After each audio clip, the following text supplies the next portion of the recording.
Jamaah Masjidul Jannah yang hadir bersama-sama kita pada pagi hari ini. Tiada kata yang batas untuk kita ucapkan yang mengucapkan syukur alhamdulillah kepada Allah Subhanahu wa taala. Alhamdulillah kita bisa hadir bersama-sama dengan Allah yang suci ini. Insya Allah semuanya dalam keadaan sehat walafiat. Salam dan salam kita sampaikan buat junjungan kita Nabi besar Muhammad sallallahu alaihi wasallam beserta keluarga, para sahabat dan sunnahnya hingga akhir zaman nanti, amin ya rabbal alamin. Bapak Ibu hadirin insyaallah kepada Allah Subhanahu wa taala, untuk mempersingkat waktu yang sebelumnya saya mewakili Ketua DKM Masjidul Jannah menyampaikan pertama terima kasih kepada Bapak Ibu yang hadir pada pagi hari ini. Mudah-mudahan sekali kita semua mendapat amalan ganjaran dari Allah Subhanahu wa taala. Yang kedua, terima kasih juga mengucapkan kepada tim PHBI yang telah melaksanakan dan telah mengupayakan pengadaan acara ini. Mudah-mudahan acara ini bisa berjalan dengan lancar dan kita hadir mendapatkan hikmah daripada acara ini semua. Bapak Ibu hadirin yang insyaallah berbentuk Subhanahu wa taala, untuk membersihkan waktu saya akan bacakan rangkaian acara yang akan kita lewati pada pagi ini. Pertama pembukaan dari MC, yang kedua pembacaan Al-Quran yang akan dibaca oleh Ustaz Deden, yang ketiga kita lanjut dengan tausiah dan doa, dan keempat ramah tamah, dan kelima penutup. Itulah rangkaian acara yang akan kita lewati pada pagi hari. Mari kita buka acara ini dalam basmalah. Bismillahirrahmanirrahim. Melangkah kita ke acara kedua, yaitu pembacaan.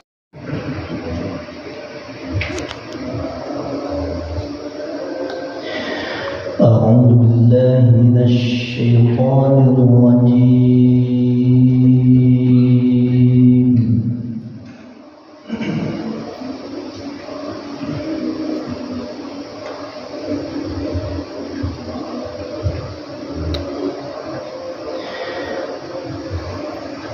بسم الله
Assalamualaikum warahmatullahi wabarakatuh.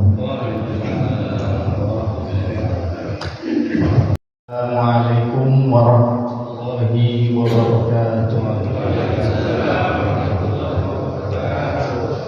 Alhamdulillahirabbil alamin.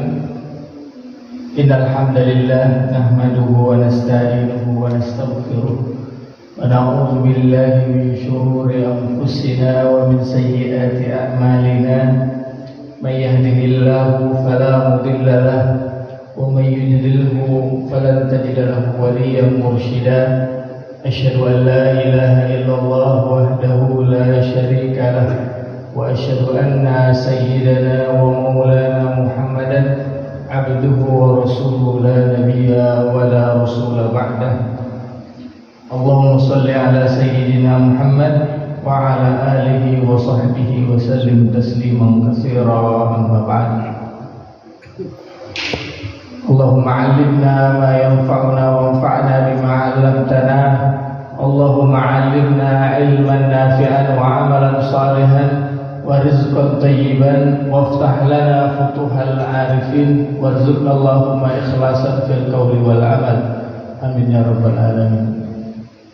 Hadratul Mukarramin, para asatiz, para alim ulama, para tokoh-tokoh masyarakat, para sahibul bait, pengurus DKM Masjid Nurul Jannah yang saya muliakan, dan tentunya kepada seluruh jamaah Bapak Ibu yang tidak dapat saya sebutkan namun tidak mengurangi rasa hormat saya. Alhamdulillah, segala puji bagi Allah Subhanahu wa taala yang mana pada hari ini, subuh yang penuh dengan keberkahan ini, Allah masih memberikan kita nikmat yang begitu banyak sehingga kita dapat istiqomah dalam kebaikan, di mana pada hari ini kita masih diberikan keringanan langkah untuk mendatangi masjid, sholat subuh berjamaah, sholat sunnah qobliyah mungkin yang mana keutamaannya lebih baik daripada dunia dan seisinya, dan kemudian kita lanjutkan dengan mengikuti majelis ilmu. Semoga Allah Subhanahu wa taala senantiasa memberikan kepada kita keistiqomahan hingga akhir hayat kita, amin ya rabbal alamin. Salawat dan salam terutama kepada Nabi kita Muhammad sallallahu alaihi wasallam, kepada seluruh keluarga-keluarganya yang mulia, sahabat-sahabatnya yang mulia, istri-istrinya yang mulia, dan umatnya. Semoga kelak kita termasuk di antara umat-umatnya yang mendapatkan syafaat beliau, amin ya rabbal alamin.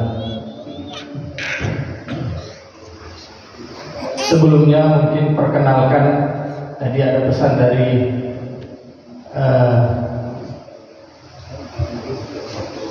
dari pesan-pesan kita untuk saya memperkenalkan terlebih dahulu pada Bapak Ibu. Saya Khalid Saifur Rahman, S1 di Libya, Jakarta, jurusan syariah.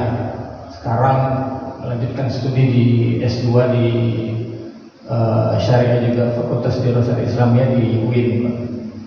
Alhamdulillah sudah berkeluarga dengan 2 anak, walaupun masih muda Pak ya. Ini tuh buat perkenalannya Pak. Pada hari ini kita mengadakan atau merayakan Maulid Nabi, baginda Nabi Muhammad SAW.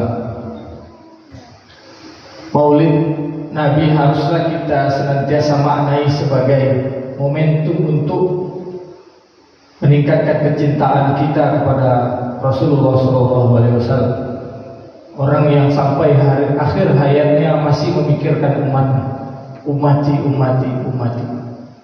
Dan kita jadikan sebagai momentum untuk senantiasa dapat mencontoh secara sempurna segala bentuk kebaikan-kebaikan yang ada pada diri Rasulullah SAW. Bahwa sebagaimana kita ketahui, beliau adalah sosok suri tauladan bagi kita semua kaum muslimin. Ya, laqad kana lakum fi Rasulillahi uswatun hasanah liman kana yarjullaha wal yawmal akhir. Wa Rasulullah adalah suri tauladan bagi kita. Segala sisi kepribadian Nabi itu patut untuk dicontoh.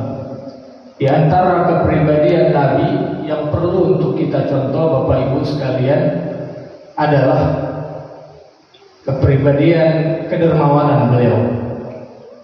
Nabi Muhammad SAW ini adalah sosok yang sangat dermawan.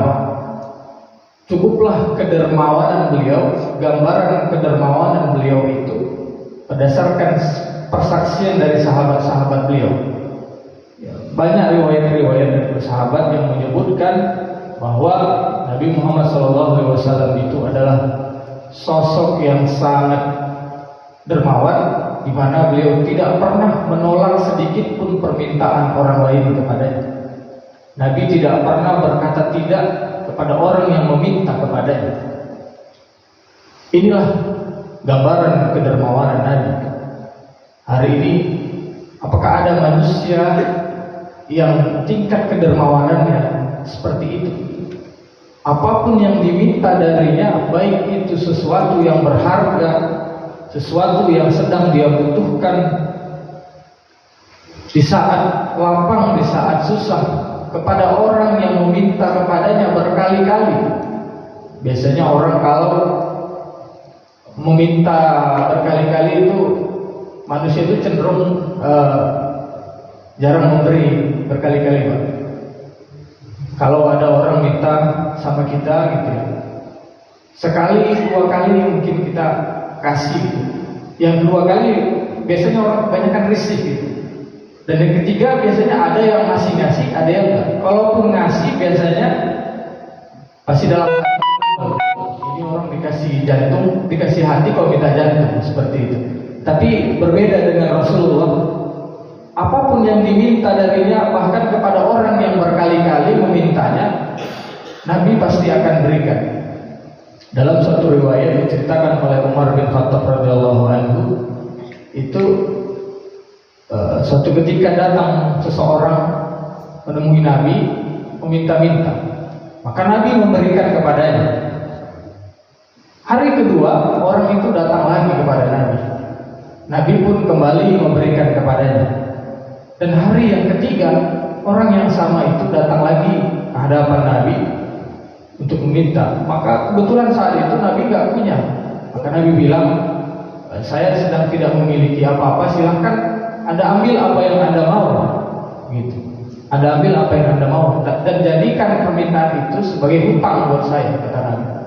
Maka sampai-sampai Umar bin Khattab mengatakan kepada Nabi, ya Rasulullah, kurang lebih jangan terlalu memaksakan diri dengan sesuatu yang di luar kemampuan. Mendengar itu Rasulullah kurang senang. Tiba-tiba datang seorang dari kalangan Ansar yang mengatakan, ya Rasulullah, teruslah memberi dan jangan pernah khawatir dengan kemiskinan. Maka Rasulullah tersenyum kepada orang itu dan berkata, seperti itulah yang diperintahkan Allah kepadaku. Banyak sekali pesan dari cerita ini yang dapat kita ambil, bahwa Rasulullah adalah orang yang sangat dermawan. Rasulullah mempraktikkan perintah Allah, bahwa ciri-ciri orang yang bertakwa itu adalah alladzina yunfikuna fis sarra'i wad dharra, orang yang menginfakkan hartanya di saat senang, di saat senang maupun susah. Di saat senang maupun susah.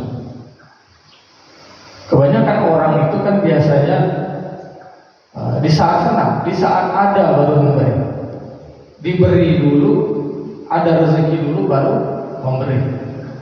Dan seharusnya memang mindset yang baik itu memberi dulu baru menerima, bukan menerima dulu baru memberi. Sebagaimana yang dicontohkan oleh Nabi Muhammad SAW. Banyak sekali kisah-kisah kedermawanan Nabi, mungkin kalau kita ceritakan nggak akan habis-habis. Maka wajar kata Nabi dalam sebuah hadis yang masyhur kita dengar di bulan Ramadan itu, ana ajwadun nas, aku itu adalah orang yang paling dermawan. Nabi adalah orang yang paling dermawan, bahkan di antara para anbiya sekalipun Nabi adalah orang yang paling dermawan. Bapak Ibu jamaah yang dimuliakan Allah Subhanahu wa taala. Namun ada yang lebih dari sekedar kedermawanan. Kalau kedermawanan infak sedekah sifatnya itu rata-rata sama atau bahkan lebih. Kalau tarafnya itu di setara BUMN ataupun instansi kementerian lembaga. Karena memang budaya di instansi yang pengumpulan yang kecil itu belum terbentuk budaya mengumpulkan zakat. Belum terbentuk budaya membayarkan zakat secara rutin. Itulah yang menyebabkan budaya itu kecil. Zakat itu sangat penting Bapak Ibu sekalian. Dia perkara yang ma'lum bil darurah. Suatu nilai atau instrumen dalam Islam yang sudah maklum diketahui. Maka orang yang mengingkari perkara zakat itu sama saja mengingkari syariat lainnya, mengingkari sholat, mengingkari puasa dan lain sebagainya. Zakat itu salah satu daripada rukun Islam. Ya, Nabi mengumpamakan dengan sebuah bangunan. Islam itu dengan sebuah bangunan yang terdiri dari tiang-tiang penyangga.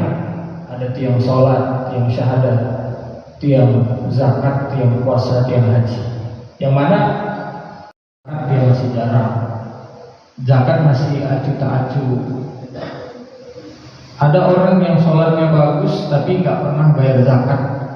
Bisa jadi dia tahu tapi nggak mau, bisa jadi dia nggak tahu. Allah. Nah, orang-orang yang hanya melaksanakan sholat namun tidak membayarkan zakat, Ibnu Mas'ud radhiyallahu anhu mengatakan tidak ada artinya sholat seseorang kalau dia tidak membayarkan zakat. Begitu pula sebaliknya, tidak ada artinya zakat seseorang kalau dia tidak melaksanakan sholat. Membandingkan, ya, mensetarakan antara sholat dengan zakat. Maknanya setelah kita melaksanakan sholat, kita membayarkan zakat. sholat itu adalah simbol hablum minallah, hubungan kepada Allah, dan zakat adalah simbol hablum minannas, hubungan kepada manusia. Inilah keseimbangan iman di dalam Islam yang tidak bisa tidak untuk kita lakukan. Maka sholat dan zakat ini adalah dua perkara yang telah Allah satukan. Lantas bagaimana mungkin ada orang yang lancang gitu, memisah-misahkannya, membeda-bedakannya. Oh, saya mau sholat saja, saya nggak mau zakat, seperti itu. Padahal Allah sendiri telah menyatukan kedua perkara ini. Maka Abu Bakar As-Siddiq radhiyallahu anhu, sepeninggal wafatnya Rasulullah, saat itu baru saja wafat Rasulullah, lalu kemudian digantikan kepemimpinannya oleh Abu Bakar As-Siddiq. Muncul sekelompok orang yang menentang perkara zakat. Mereka tidak mau bayar zakat. Maka Abu Bakar As-Siddiq meresponnya dengan respon yang sangat mungkin terkesan sangat fundamental, sangat keras gitu, yaitu memerangi orang-orang yang tidak mau membayarkan zakat tersebut. Pada awalnya para sahabat yang lain mempertanyakan sikap Abu Bakar ini, bagaimana mungkin, kalau termasuk Umar bin Khattab radhiyallahu anhu, yang mengatakan, wahai Abu Bakar As-Siddiq, bagaimana mungkin engkau memerangi orang-orang yang sedangkan Rasulullah SAW itu mengatakan, aku diperintahkan untuk memerangi orang-orang sampai dia bersyahadat kepada Allah dan Rasulnya, sampai dia masuk Islam, maka setelah itu haram darahnya, hartanya dan kehormatannya untuk ditumpahkan. Namun apa kata Abu Bakar As-Siddiq mendengar perkataan itu? Wallahi la'aqtulanna man farraqa bainas shalah wa zakat. Demi Allah, aku akan memerangi orang-orang yang membeda-bedakan, memisah-misahkan antara perkara salat dengan perkara zakat. Fa inna zakah haqqul mal, sesungguhnya zakat itu adalah hak harta.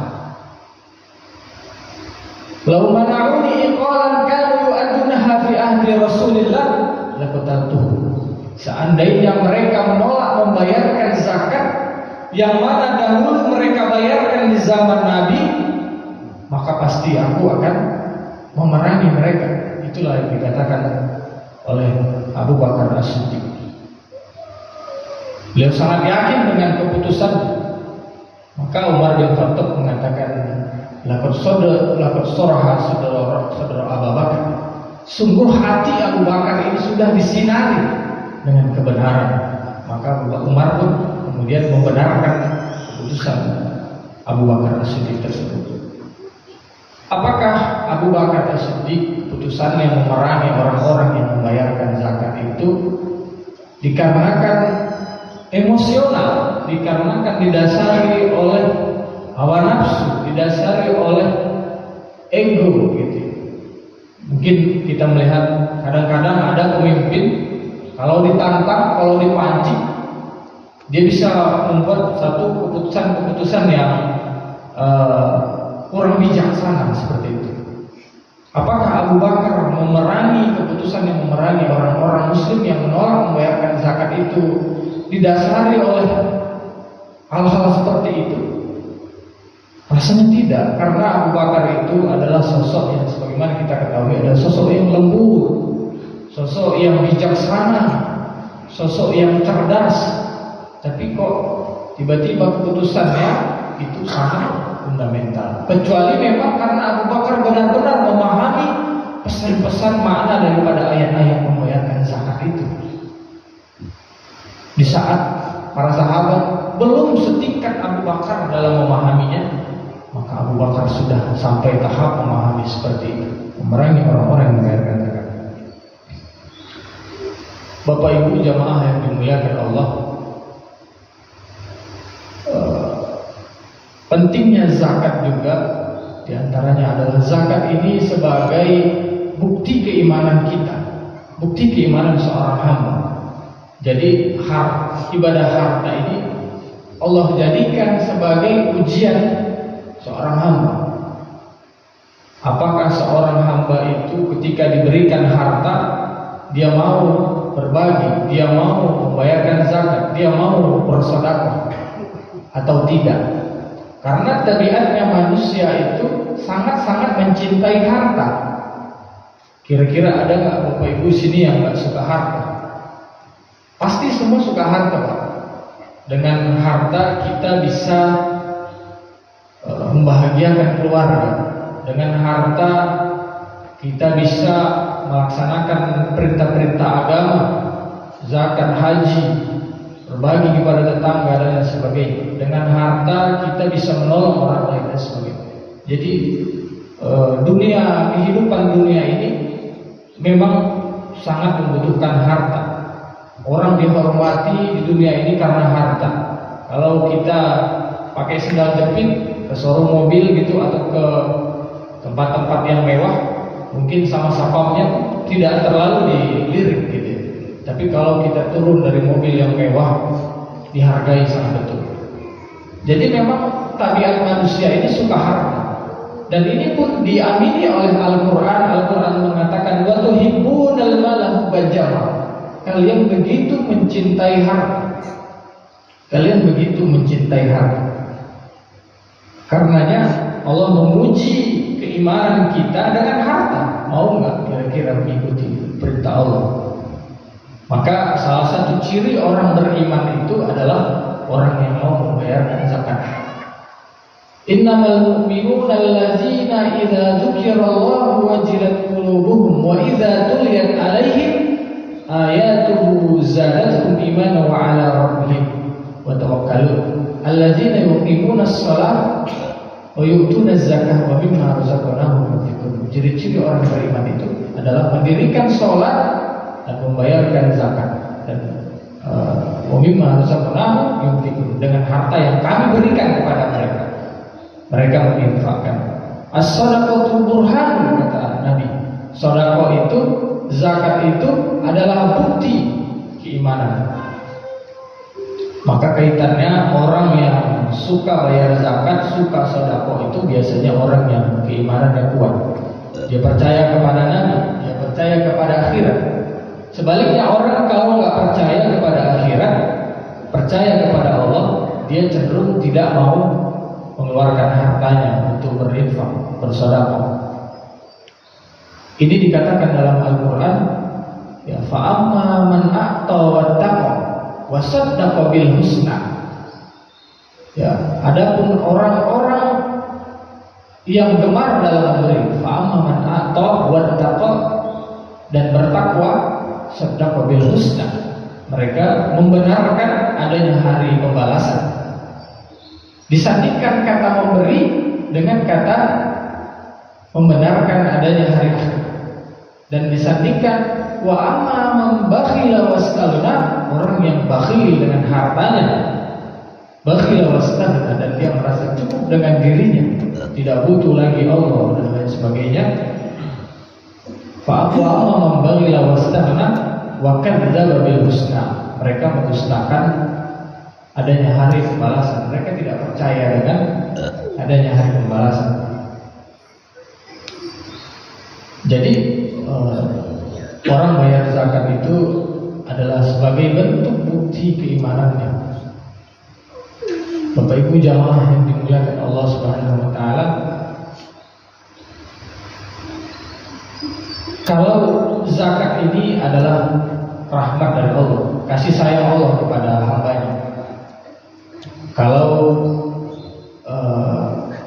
kewajiban, perkara wajib itu dipahami sebagai ad-dain daripada agama. Ada yang kita kenal dengan daruriyat al-khams, 5 perkara yang daruri dalam Islam, yaitu hifzun nafs, menjaga harta, menjaga jiwa, hifzud din, menjaga agama, hifzun nasl, keturunan, hifzul mal, menjaga harta, dan hifzul aql, menjaga akal.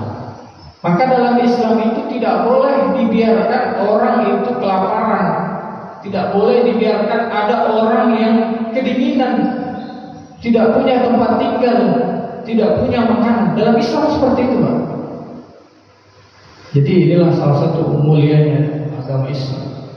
Makanya Syekh Mahmud Saltuk dalam kitabnya Islam Akidah wa Syariah mengatakan tidak boleh dibiarkan di dalam Islam orang fakir miskin seperti itu. Maka dengan syariat zakat, infak, sedekah inilah salah satu instrumen untuk menjaga mereka agar tidak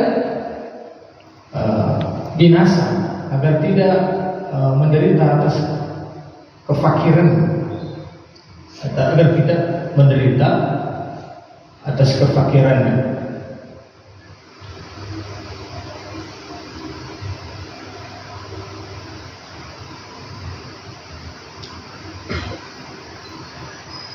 Inilah makanya salah satu daripada manfaat zakat.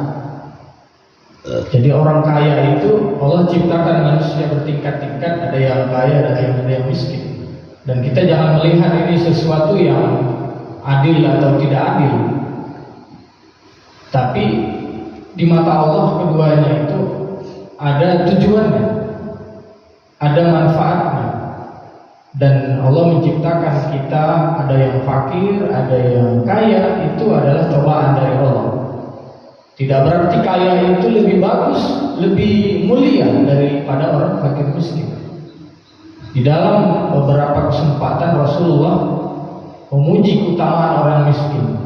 Misalkan Rasulullah mengatakan orang miskin itu adalah orang yang pertama sekali masuk ke dalam surga ketimbang yang lain.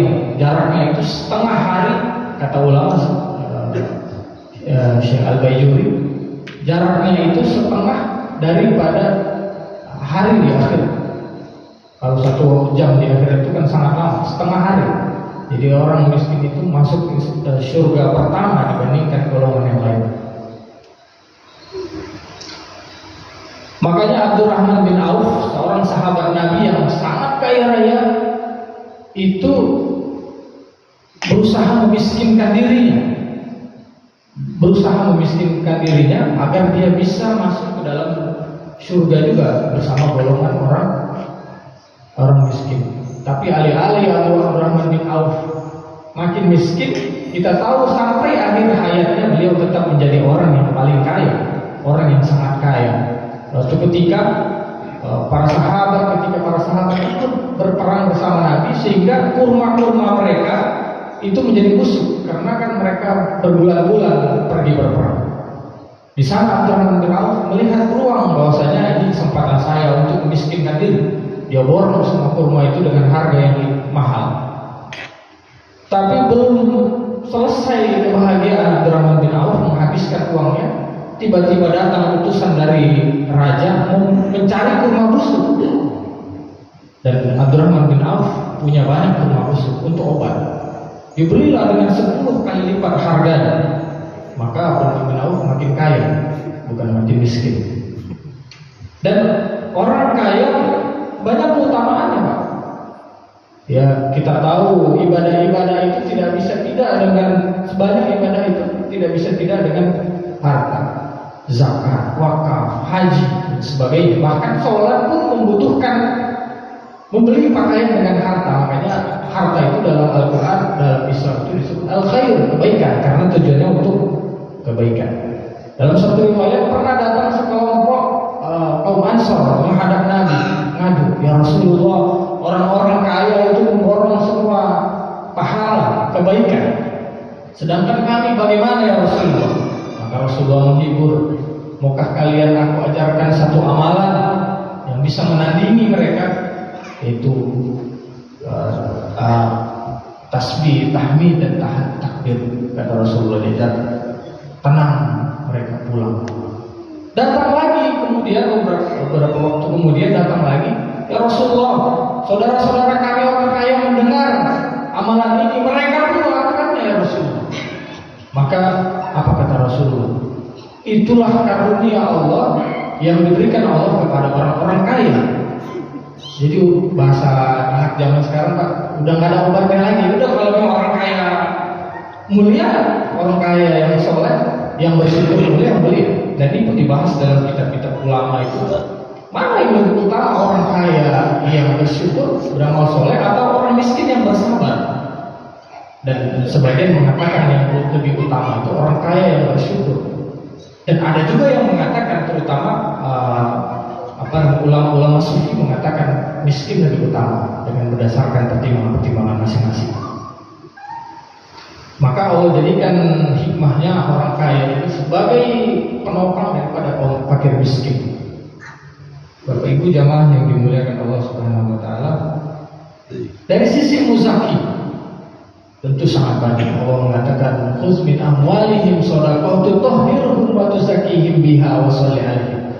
Ambillah dari harta-harta mereka, tutahhiruhum wa tuzakkihim, yang membersihkan dan mensucikan jiwa mereka, membersihkan mereka. Apa dibersihkan? Jiwa mereka. Dari apa, Pak? Dari kecintaan terhadap perasaan tamak, kecintaan berlebih terhadap harta. Harta ini kalau kita tidak berhati-hati, dia bisa menjadi jebakan. Banyak orang yang lalai ataupun terjerumus karena harta. Ada orang yang karena warisan sama saudara bertengkar. Ada kemarin baru kasus ya di berita, ada seorang menantu yang membunuh mertuanya. Mungkin Bapak Ibu pernah mendengar, karena harta juga. Jadi dengan membayarkan zakat, Allah menyelamatkan orang tersebut daripada jebakan harta tersebut, dijauhkan daripada hal tersebut.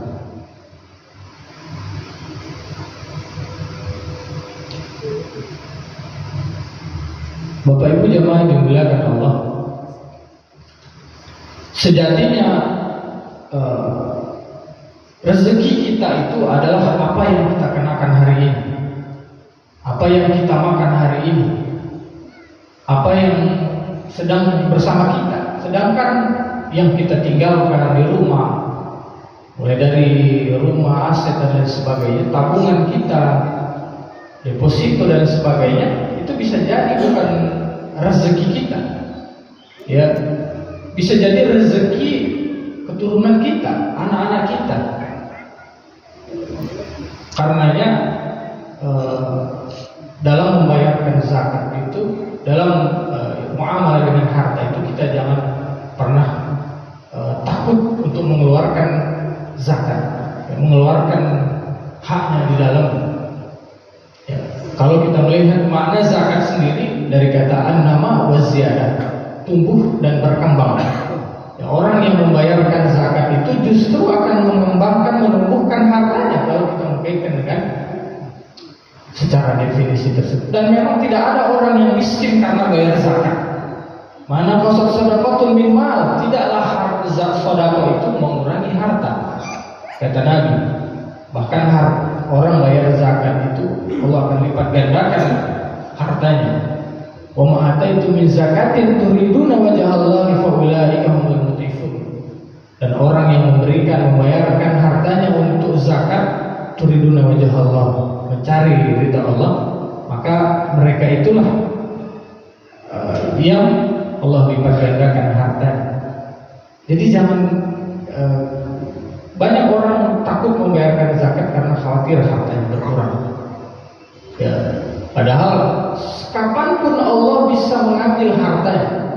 Ya, harta yang Allah sejatinya titipkan kepada kita itu, kapanpun Allah bisa mengambil dengan waktu yang sangat singkat. Hari ini kita melihat banyak sekali peristiwa-peristiwa musibah, ya, kebakaran. Kalau kita lihat di website pemadam kebakaran itu, Pak, ada setiap tahunnya ada ribuan kasus. Di tahun 2020 di daerah Jakarta saya lihat itu ada sekitar 6.400 sekian. Artinya tingkatnya sangat tinggi gitu. Jadi banyak cara Allah mengambil ketika Allah murka dengan seorang hamba. Karena ketika diberikan harta, dia justru tidak memberikan haknya. Padahal di dalam harta yang Allah berikan kepada kita itu sejatinya bukan milik kita semuanya. Ada sedikit porsi hak orang lain yang harus kita keluarkan, yang harus kita berikan kepada mereka, yaitu porsi 2,5% itu zakat itu. Wa fi amwalihim haqqun ma'lum. Dalam harta mereka ada hak yang telah diketahui. Itulah makanya kita harus mengeluarkan. Kalau kita tahan-tahan, itu justru akan membawa musibah. Harta yang sedikit itu karena kita tahan dia menjadi merusak harta kita yang banyak. Bapak Ibu jamaah yang dimuliakan Allah, selain itu zakat juga berarti makna al-barakah. Zakat membawa keberkahan. Orang membayarkan zakat itu tujuannya adalah mengharapkan barokah dari Allah Subhanahu wa taala. Barokah itu apa sih, Pak? Barokah itu adalah idkhalul khair ilahiyah fi syai'. Masuknya suatu kebaikan ilahiyah kepada sesuatu. Kepada harta, kepada usia, kepada ilmu, kepada keluarga, pada apapun itu. Dan itulah yang dicari setiap muslim, keberkahan pada sesuatu yang dia miliki. Keberkahan, keajaiban keberkahan itu membuat sesuatu yang sedikit menjadi banyak. Paling enggak kenyang, seperti perumpamaan sepiring nasi yang membuat kenyang. Dan membuat sesuatu yang banyak itu menjadi bermanfaat. Betapa banyak orang banyak memiliki sesuatu yang banyak tapi tidak terasa manfaat. Kalau kita melihat orang soleh itu yang diberikan keberkahan dalam hidupnya, seperti misalkan walaupun motornya motor butut gitu ya, tapi Allah jauhkan dari pengeluaran-pengeluaran, jarang sekali terjadi kecelakaan, selamat jiwanya. Tapi ada orang yang punya mobil mewah misalkan, karena tidak ada keberkahan di dalamnya, sering terjadi kecelakaan, ya, atau bisa jadi hilang dan sebagainya. Begitu pula ada orang yang anaknya satu, tapi karena berkah, anaknya ini anak yang soleh, anak yang berbakti kepada orang tuanya. Tapi ada orang yang anaknya 10, tapi karena tidak ada keberkahan, jadi bagaikan barisan musuh bagi orang tuanya. Begitupun ilmu, ada yang ilmunya banyak misalkan, karena tidak diberikan keberkahan, dia kurang bermanfaat. Tapi ada orang yang ilmunya sedikit, tapi ilmunya dipakai bermanfaat buat sekitar. Itulah yang dicari oleh setiap muslim, keberkahan dalam hidupnya. Maka zakat itu memberikan keberkahan.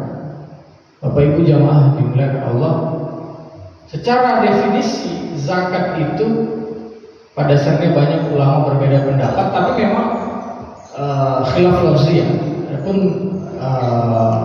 substansinya sama.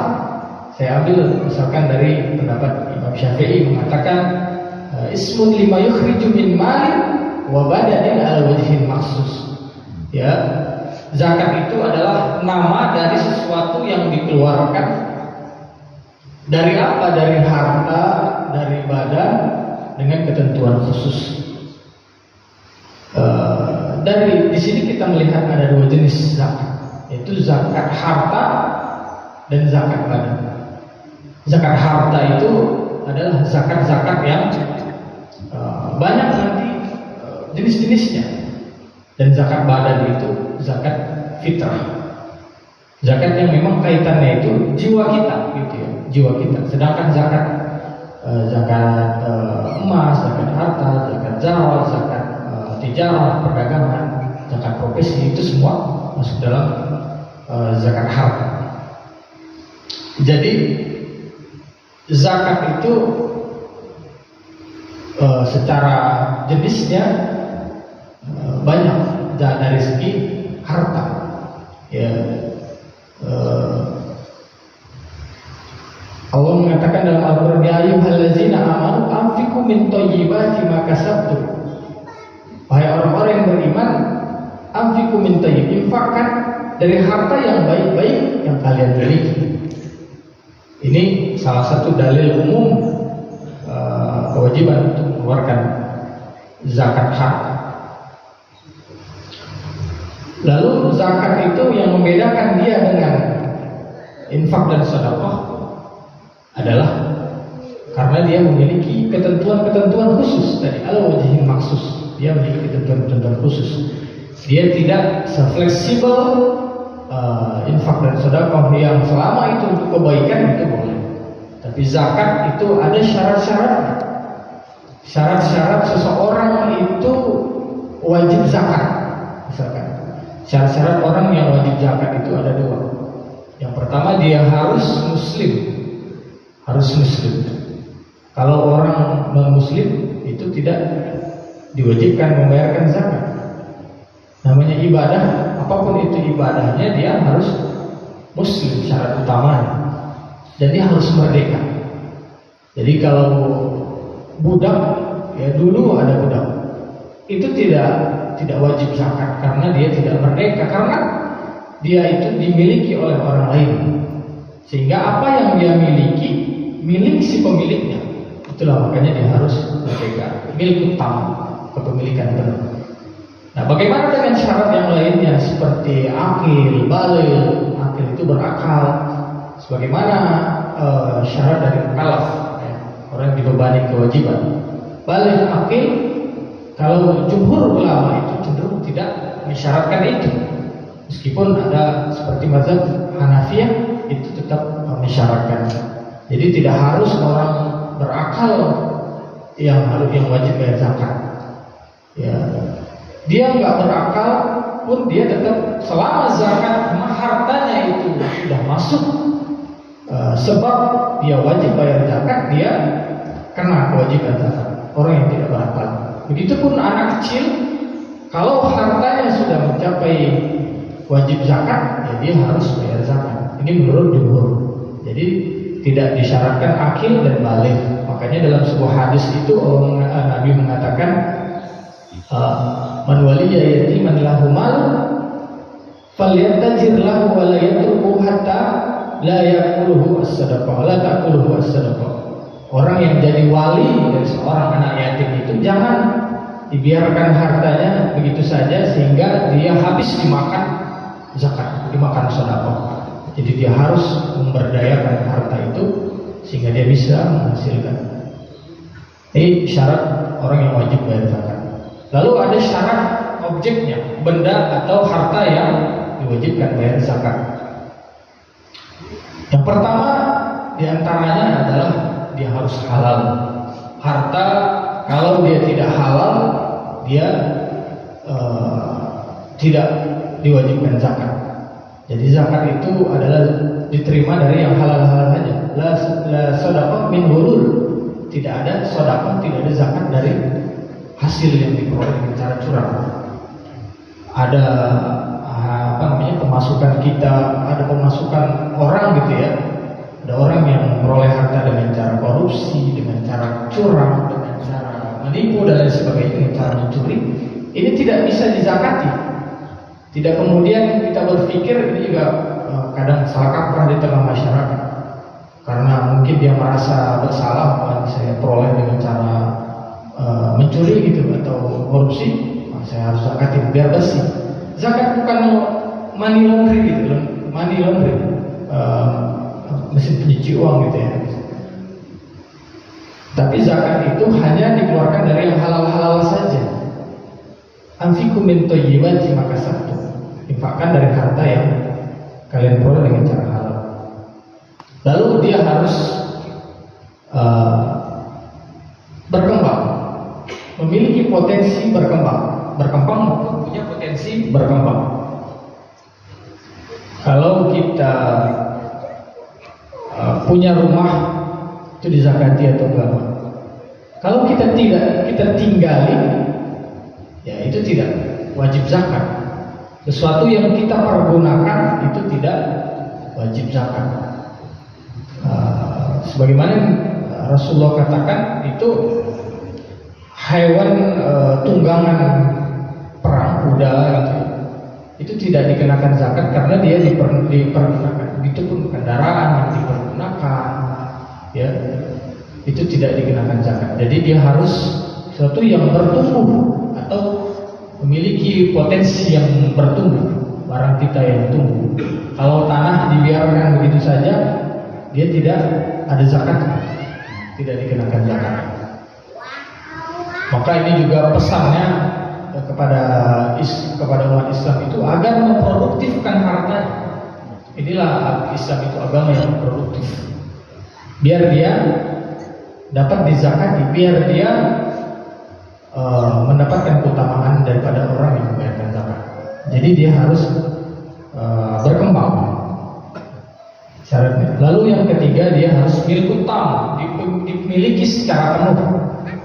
Dimiliki secara penuh. Orang kalau memiliki uang, tapi uangnya itu masih di tangan orang lain, misalkan. Nah, ini dia tidak memiliki secara penuh. Secara penuh itu dia bisa mengendalikan uang itu. Dia bisa mengendalikan secara penuh dalam kontrol dia harta itu. Ini syarat orang yang membayarkan zakat. Makanya ada orang yang hartanya dihutangi orang lain, walaupun dengan jumlah yang sudah masuk nisab. Kalau hartanya itu berpotensi untuk dikembalikan, maka dia ada zakatnya. Tapi kalau dia tidak berpotensi untuk dikembalikan, misalkan ada orang Pak misalkan utang, tapi kita tahu misalkan tipikal orang yang nggak mau balikin utang, ya udahlah kita ikhlasin gitu. Nah itu artinya hutang yang tidak ada potensi untuk kembali, itu tidak kena zakat. Jadi dia harus milk utang. Bahkan kalau kita beli mobil misalkan, beli sesuatu, beli emas atau apa, selama walaupun kita sudah bayar, tapi kita belum pegang barangnya itu, maka itu belum milk utang, belum memilikinya gitu. Memilikinya. Jadi dia harus kepemilikan secara penuh, gitu ya. Kita bisa mengendalikannya. Lalu juga yang sangat penting adalah nisab. Jadi objek zakat itu dia harus mencapai nisab. Nisab ini kedudukannya cukup penting karena dia menjadi tolak ukur wajib tidaknya seseorang mengeluarkan zakat. Kalau dalam usul fiqh dia adalah sebab. Sebab itu ma yalzam min wujudihil wujud wa yalzam min adamihil adam. Sesuatu yang keadaannya itu, keberadaannya itu mengadakan musabab. Ya. Kalau dukhul waktu, masuknya waktu sholat, itu menjadi sebab wajibnya seorang melaksanakan sholat, dan ketidakadaannya menjadi ketidakadaan musabab, menjadi ketidakadaan kewajiban.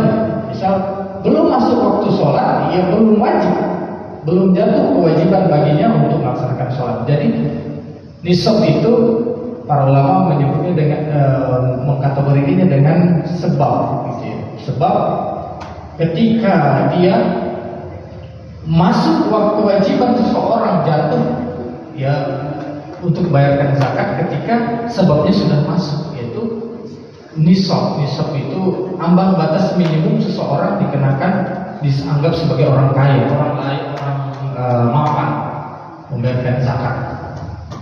Ya, dan ini tahta qudratul mukallaf. Jadi dia tidak dalam kendali manusia. Jadi tidak disifati kewajiban, tidak disifati diperintahkan untuk mengejar. Ini kalau dalam pembahasan usul fikih, dia itu tidak harus kita wajib untuk mengejar nisab itu. Ya kalau kita belum mencapai nisab, ya dia tidak wajib. Tapi kalau dia sudah masuk dengan sendirinya, ya kita harus bayarkan zakat. Nah, nisab daripada jenis-jenis zakat itu berbeda-beda. Kalau zakat harta, zahab wal fiddah, emas dan perak, itu 2,5%. 85 gram emas. Isyruna danarin. 20 dinar atau mi'atu darah, 200 perak. Itu kalau dasar hadis gitu. 85 gram emas. Dalam SK Ketua Basnas itu disebutkan, ditetapkan setiap tahun Basnas menetapkan nisab. Jadi dihitung dari 1 gram emasnya berapa, misalkan kira-kira berapa Pak emas 1 gram hari ini? 1 jutaan lah. 1 juta. Tapi kalau hebatnya mengacu ke SK Ketua Basis itu ditetapkan setiap tahun. Tahun 2023 itu sekitar berapa ya? Intinya 85 gram emas itu sekitar 81 sampai 82 juta. Itulah nisab emas. Jadi siapapun yang sudah mencapai itu, ya dia masuk dalam nisab emas selama setahun. Lalu ada nisab zakat pertanian. Itu khamsa usuk 5 wasak, atau sekitar 643 kilogram gabah gitu ya. Nah, lalu nisab ya itu sementara zakat emas dan zakat pertanian. Lalu kadar zakat itu pun berbeda-beda jenisnya. Kalau zakat emas perak atau profesi itu kadarnya 2,5 gram, 2,5% dari harta kita. Ya. Kalau pertanian maupun buah-buahan itu kalau dia diairi langsung dari alam itu 10%. Kalau diairi dengan irigasi buatan sendiri itu 5%. Kalau zakat barang temuan rikas itu 20%. Jadi semakin sedikit usaha manusia di situ semakin tinggi kadar kewajiban dia mengeluarkan zakat.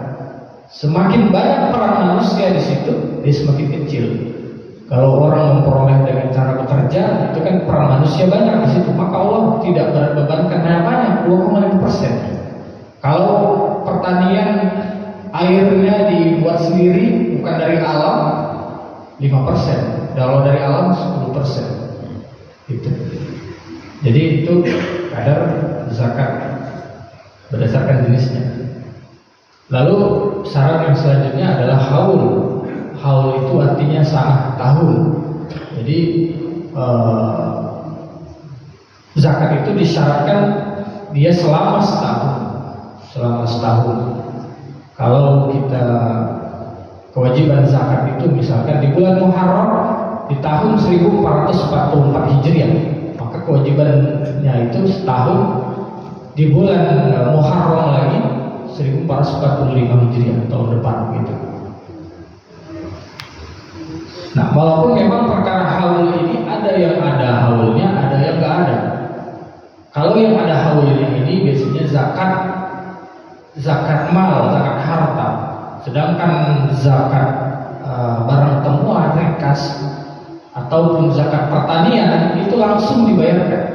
Jadi pertanian itu kalau dia panen 3 bulan sekali dia langsung bayar zakat. Dia tidak ada haul. Dan memang walaupun perkara haul ini kalau kita mengikuti perdebatan diskursus tentang zakat ini, haul ini pun banyak perselisihan. Misalkan Syekh Yusuf Al-Qaradawi itu melemahkan hadis-hadis tentang haul, ya, melemahkan tentang hadis-hadis haul dan lain sebagainya. Bapak Ibu jamaah yang dimuliakan Allah Subhanahu wa taala, berkaitan dengan zakat yang sering kita muamalah dengannya, yang sesuai dengan kita itu, kebanyakan orang itu biasanya zakat mal. Zakat itu baik tabungan, perdagangan ataupun zakat profesi. Karena memang inilah yang pekerjaan yang banyak hari ini orang-orang. Sedangkan zakat peternakan, ya peternak sapi, peternak kambing, peternak unta, sebagaimana yang ada nasnya, itu lebih banyak dijelaskan dalam kitab-kitab klasik. Ataupun zakat pertanian, ya, dan lain sebagainya, itu hari ini jarang sekali. Walaupun masih ada. Berkaitan dengan itu, maka dasar ulama kemudian menetapkan zakat profesi itu ulama-ulama muasir, antaranya Yusuf Qaradawi dan beberapa ulama lainnya, yaitu berdasarkan dalil-dalil syar'i dan dalil akli. Dalil syar'i dan dalil akli. Kalau zakat itu perintah-perintahnya dalam Al-Quran ataupun hadis ada dua pendekatan. Pendekatan ijmali dan pendekatan tafsili. Ijmali global, umum, ayat-ayat yang perintah-perintahnya itu umum, umum. Jadi ya ayyuhallazina dalam surah Al-Baqarah ayat 267, misalkan Allah mengatakan ya ayyuhallazina amanu anfiqu min thayyibati ma kasabtum wa mimma akhrajna lakum minal ardh. Jadi infakkan apa yang anfiqu min thayyibat, yang baik-baik dari apa yang kalian peroleh, harta yang kalian peroleh dan apa yang keluar dari bumi. Jadi di sini umum, apa yang baik-baik yang kalian peroleh, keluarkan zakat. Dalam surah At-Taubah ayat 103 misalkan, di situ pun Allah menggunakan lafaz yang am juga, umum. Khudz min amwalihim, ambillah dari harta-harta mereka. Ya, dalam surah Al-Ma'arij juga, wa fi amwalihim haqqun ma'lum, dalam harta-harta mereka. Jadi pendekatan perintah ada ayat-ayat pendekatannya adalah ijmali yang umum, ada yang tafsiri. Tafsiri itu dia memang to the point, ya, secara rinci dijelaskan. Misal wa atu haqqahu yauma hasadih, itu kan bayarkan haknya, keluarkan haknya, zakatnya ketika dia panen. Itu ayat yang berbicara langsung tentang zakat pertanian. Atau wallazina yaknizuna adh-dhahaba wal fiddah. Nah, ini orang-orang yang menimbun harta emas dan perak. Ya, jadi kata kanzun di sini sebenarnya bukan umum, tapi orang-orang yang menimbun dan belum mengeluarkan zakat. Kalau ayat ini bukan orang yang menimbun secara umum, tapi orang yang menimbun dan dia belum mengeluarkan.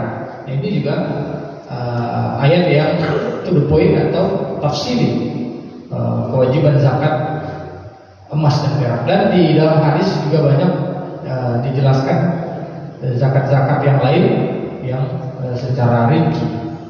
Maka dengan dasar inilah kemudian para ulama muasir itu menetapkan beristihad dengan adanya zakat, kewajiban zakat profesi itu. Bagaimana caranya? Tata caranya dikiaskan dengan zakat yang ada. Zakat yang ada nas. Kalau profesi ini paling dekat dengan zakat mal karena sama-sama ada keserupaan dari sisi sama-sama harta uang, sama harta. Maka zakat orang yang bekerja sebagai profesi, karyawan, pegawai, atau dia profesional, dokter, polisi, lawyer, apapun itu, dia kiasnya dikiaskan dengan zakat mal tadi. Nisabnya nisab 85 gram emas dan kadarnya 2,5 gram. Kadarnya 2,5 gram. Misal seseorang pegawai penghasilannya 10 juta per bulan. 10 juta. 10 juta dikali 12. Dikali 12 dikali 2,5%. Jadi kewajiban dia membayarkan zakat itu 3 juta per tahun. Nah, bisa dibayarkan tiap tahun, bisa juga dicicil.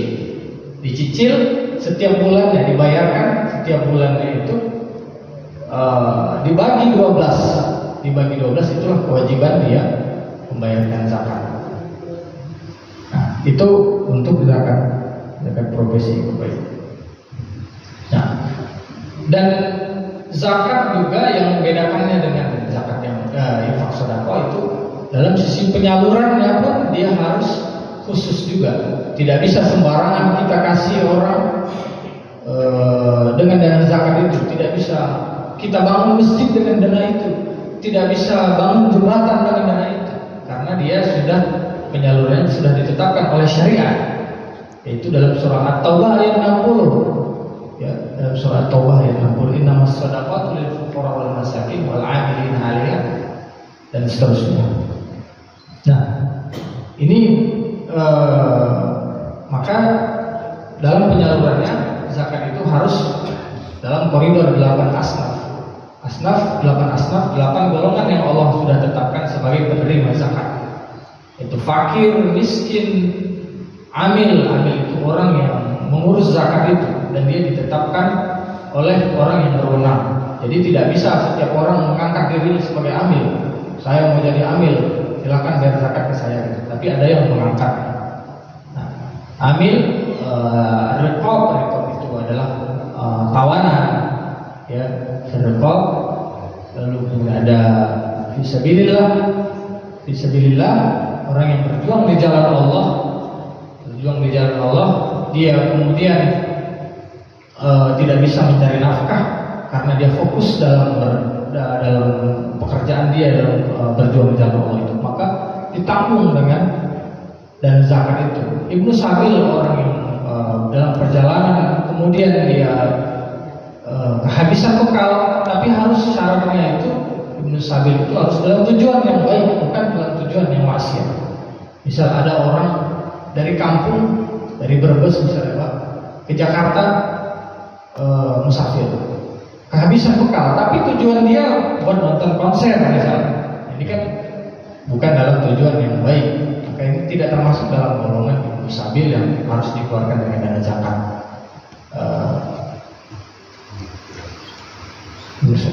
Ya. Nah, dalam ayat ini di situ Allah menggunakan ada sedikit perbedaan.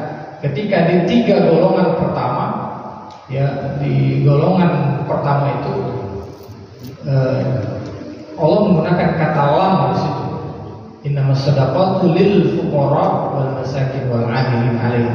Nah, ini juga menunjukkan, sedangkan di golongan kedua, di bagian yang kedua, wafir riqab, ya, dan seterusnya itu dia menggunakan kata fi. Ada perubahan pendekatan di situ. Nah, ini para ulama menjelaskan kalau menggunakan kata lam itu, jadi harta zakat itu diberikan langsung kepada mereka.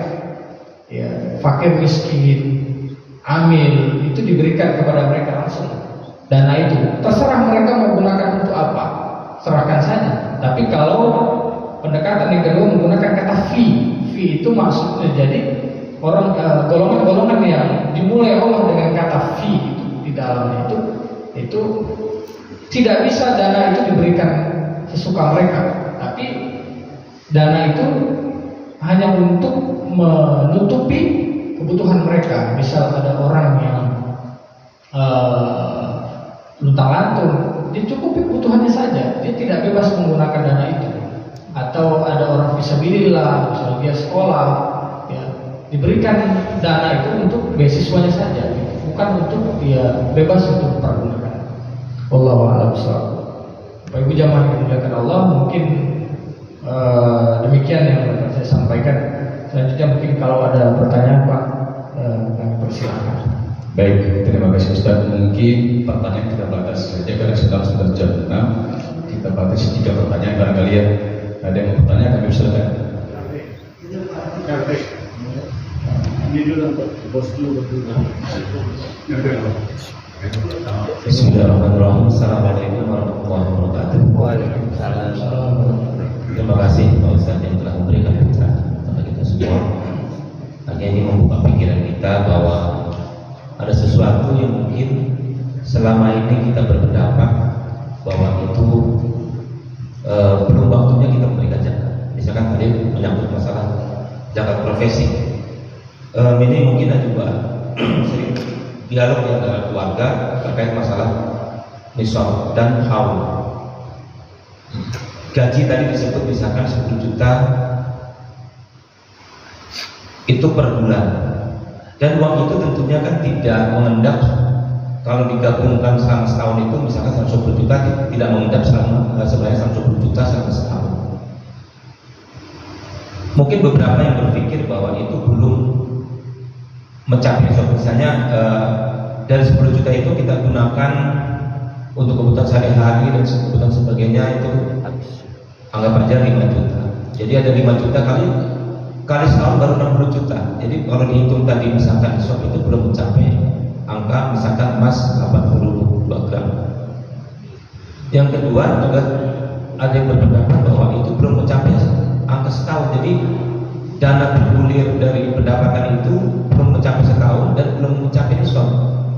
Ini beberapa yang masih berpendapat demikian. Jadi ini juga mungkin perlu semacam ketegasan bagi kita bahwa kalau seandainya penghasilan kita per bulan itu dikalikan setahun terus mencapai angka melebihi itu secara matematik itu wajib harus kita keluar zakatnya. Mungkin kita juga menjadi hal yang harus, dan nanti tentunya akan kita masing-masing orang akan berbicara pada keluarga yang mungkin istri atau anaknya memiliki penghasilan sifatnya bulanan, dan itu menjadi penekanan bahwa itu menjadi hal yang wajib. Dan selama ini mungkin masih banyak yang berpikir bahwa itu belum waktunya memberikan zakat dan juga belum mencapai nisab. Ya mungkin ini perlu semacam ketegasan bahwa zakat penghasilan dari kita itu apakah memang itu harus diberikan setiap bulan walaupun belum mencapai nisab atau belum mencapai haul. Demikian, terima kasih. Assalamualaikum warahmatullahi wabarakatuh. Waalaikumsalam. Terima kasih Pak. Ini sedikit tambahan barangkali kali ya Pak. Atau kalau boleh ditanggapi silakan dulu Pak. Silakan tambahan yang lain. Baik, selanjutnya pertanyaan kedua ada yang bertanyakan? Ada yang mau bertanya? Pada silakan Pak. Baik, assalamualaikum warahmatullahi wabarakatuh Pak Ustaz. Saya sedikit menanggapi aja bahwa selama ini artinya kesadaran masyarakat Indonesia ya itu dalam membayar zakat itu ya boleh dikatakan ya mungkin tidak cukup tinggi lah ya, walaupun katakan mungkin tidak terekspos secara frontal secara keseluruhan itu. Yang jadi permasalahan adalah gini, Ustaz. Basnas itu kan sebagai lembaga artinya pengumpul zakat secara nasional gitu ya, di mana mereka mempunyai suatu konsep adalah salah satunya adalah untuk pendistribusian dengan cara ini adalah mengentaskan kemiskinan gitu ya, mengentaskan kemiskinan. Selama ini artinya apakah konsep dari basnas tersebut untuk mengentaskan kemiskinan masyarakat di Indonesia itu apakah sudah dilaksanakan secara maksimal atau belum gitu? Karena gini, artinya terutama di daerah-daerah itu banyak artinya masyarakat Indonesia yang masih memiliki tingkat kemiskinan yang ya boleh dikatakan masih cukup tinggi itu. Di sini tentunya Basnas sebagai katakan lembaga pengumpul zakat secara nasional tentunya apakah sudah memiliki rasa kepedulian yang cukup tinggi atau sejauh mana kepedulian tersebut sehingga bisa membantu program pemerintah untuk mengentaskan masalah kemiskinan. Karena tadi sesuai dengan syar'i adalah pendistribusian zakat adalah salah satunya adalah untuk mengentaskan kemiskinan gitu. Karena selama ini artinya dana zakat yang terkumpul di Bas itu adalah cukup besar gitu. Di sini artinya pemanfaatannya enggak, apakah sudah sesuai dengan syariatnya secara maksimal atau belum, atau mungkin artinya di sini maaf ya ada sedikit pemerintah ikut cawe-cawe untuk katakan melihat atau mengintip-intip bahwa Basnas ini punya potensi dana yang cukup besar sehingga barangkali mungkin bisa dipinjam dulu segala macam untuk kegiatan yang lainnya gitu. Mungkin ini pertanyaan saya gitu. Terima kasih. Satu lagi Pak Ustadz Nasburi. Lanjut. Terima kasih semuanya. Assalamualaikum warahmatullahi wabarakatuh. Ini hanya menyambung apa yang disampaikan oleh Pak Darso. Tadi disampaikan bahwa untuk amil zakat itu orang yang harus ditunjuk pemerintah ataupun penguasa gitu. Tapi seringkali kalau kita lebih strict untuk menyalurkan zakat itu kepada orangnya langsung ataupun kita menitipkan kepada orang yang kita percaya. Karena misal ada ustadz yang biasa menangani anak yatim ataupun panti asuhan gitu. Kita tuh kayaknya lebih langsung gitu, langsung efeknya tuh diterima oleh para muzakirnya, mustahiknya gitu. Tapi apakah si ustadz yang menerima penyaluran itu nanti tadi secara kriteria itu dianggap tidak sah karena tidak diangkat, tapi kan kita secara naluri kita tuh, wah ini benar-benar kita lihat bahwa itu manfaatnya langsung dirasakan oleh yang kita anggap memang benar-benar membutuhkan zakat yang akan kita keluarkan. Terima kasih. Silakan Ustaz, mungkin bisa ditanggapi dua pertanyaan ini. Ya, terima kasih Pak pertanyaannya. Pak, mohon maaf saya belum tahu namanya Pak. Ya. Berkaitan dengan pertanyaan ini saya coba jawab semampu saya dan sesuai dengan kapasitas saya, Pak. Kalau soal pertanyaan yang pertama ini belum mencapai nisab ya, atau belum setahun gitu. Kalau memang dia belum mencapai nisab, ya dia tidak wajib membayarkan zakat. Tapi memang ada pendekatan ulama ya pada hari ini, nisabnya itu ditentukan bulanan gitu Pak. Tentukan bulanan berdasarkan tadi haul selama setahun dibagi 12, jadi dibayarkan setiap bulan. Jadi kalau gajinya setiap bulan itu tidak masuk nisab ketika dibagi dengan 85 gram emas itu, maka dia belum wajib zakat. Tapi kalau dia sudah masuk nisab, maka dia dikenakan zakat. Saya mohon maaf, datanya belum ini. Nah,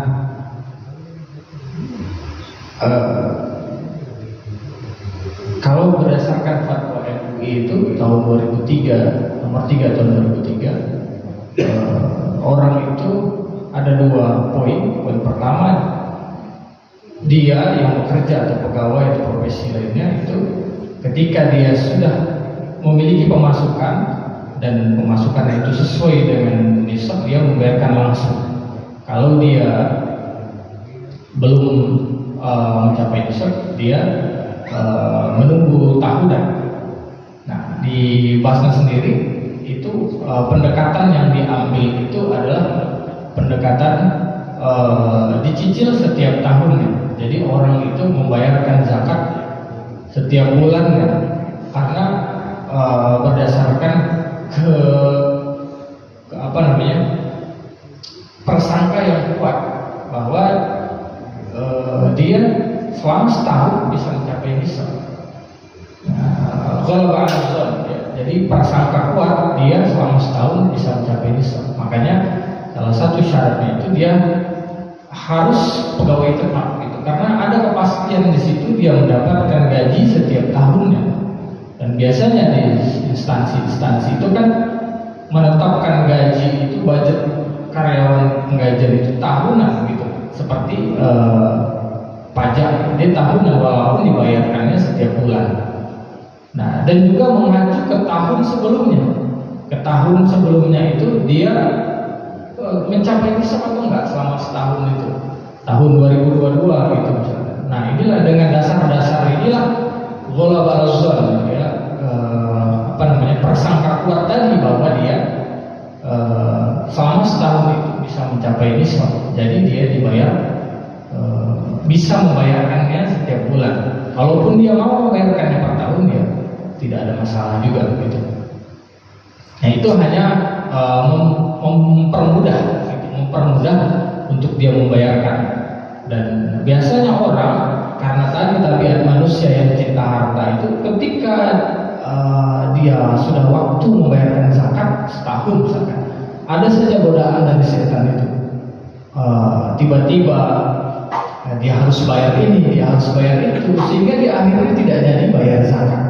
Nah ini akhirnya merugikan sisi lain daripada tujuan daripada zakat itu, yaitu limaslahatil mustahid tadi, maslahat mustahid tadi.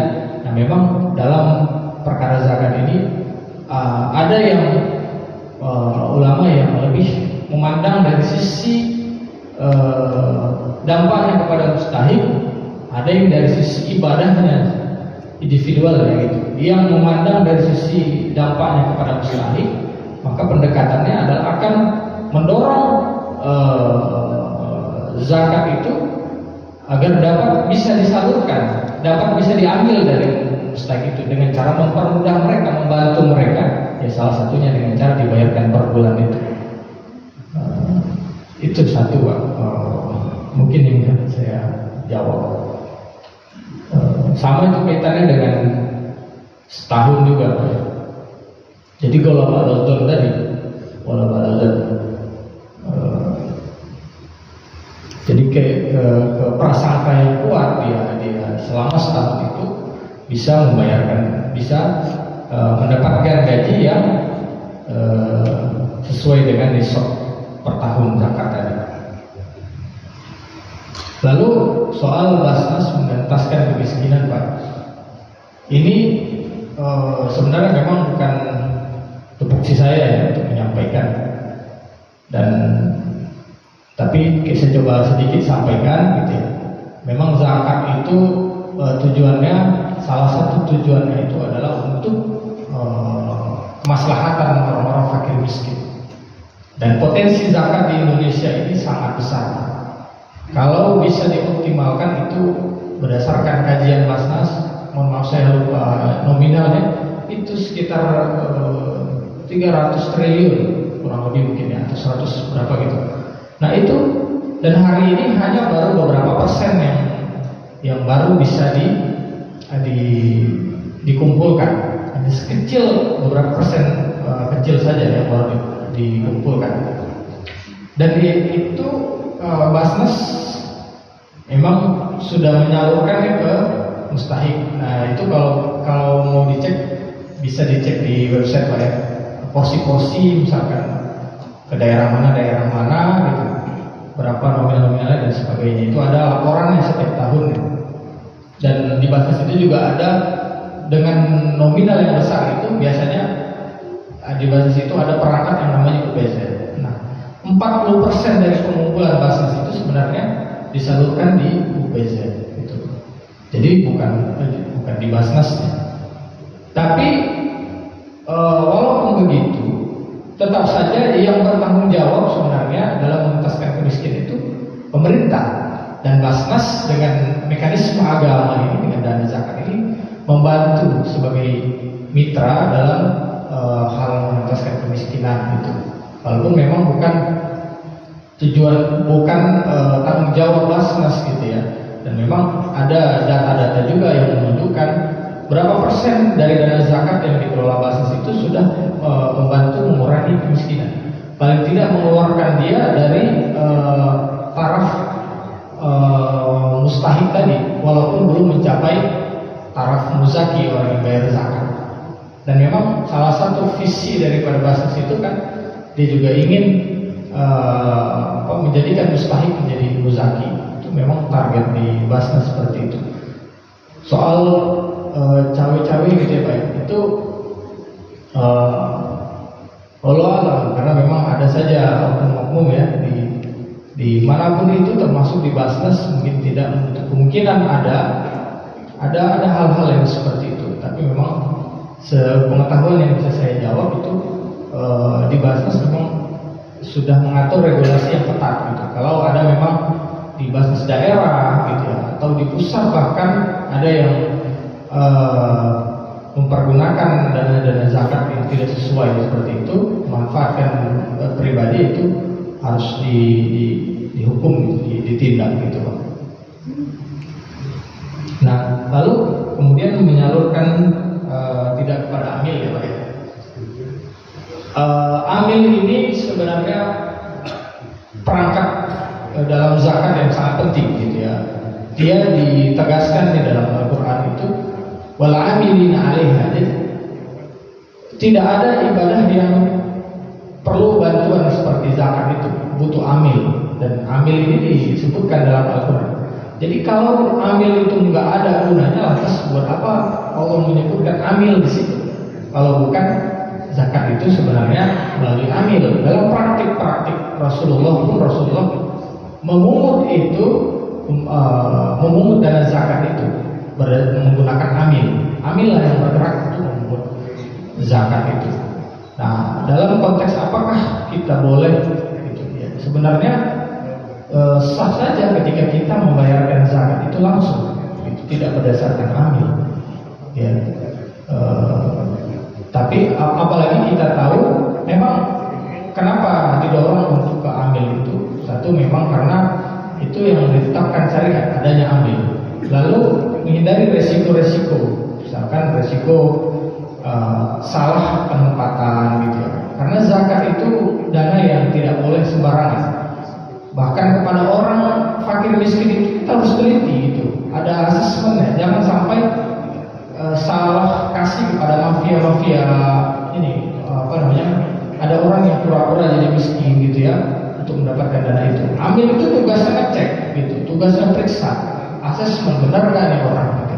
Nah itu salah satunya. Jadi mengurangi risiko-risiko seperti itu, makanya dia harus ke amil, ke lembaga gitu ya. Dan mengurangi juga kalau kita biasa bayar zakat langsung Pak, ada kadang-kadang orang yang menerima itu merasa lebih rendah dari orang yang membayarkan. Nah, untuk menghindari hal seperti itu dan untuk menjaga keikhlasan itu biasanya orang membayarkan ke amil sehingga dia terhindar dari hal seperti itulah. Di antara tujuan-tujuan yang mungkin saya sampaikan soal peran amil ya. Tapi untuk membayarkan zakat langsung itu sah-sah saja sebenarnya. Tapi memang praktiknya yang dicontohkan oleh Nabi berdasarkan amil. Seperti itu Pak. Ini dapat saya sampaikan. Baik Bapak Ibu, mungkin kita berjasa kemudian terima kasih kepada Pak Ustaz Umum, Ustaz Darso, Ustaz Bayu atas tanggapan pertanyaannya. Mungkin mau dilanjut Ustaz dengan doa.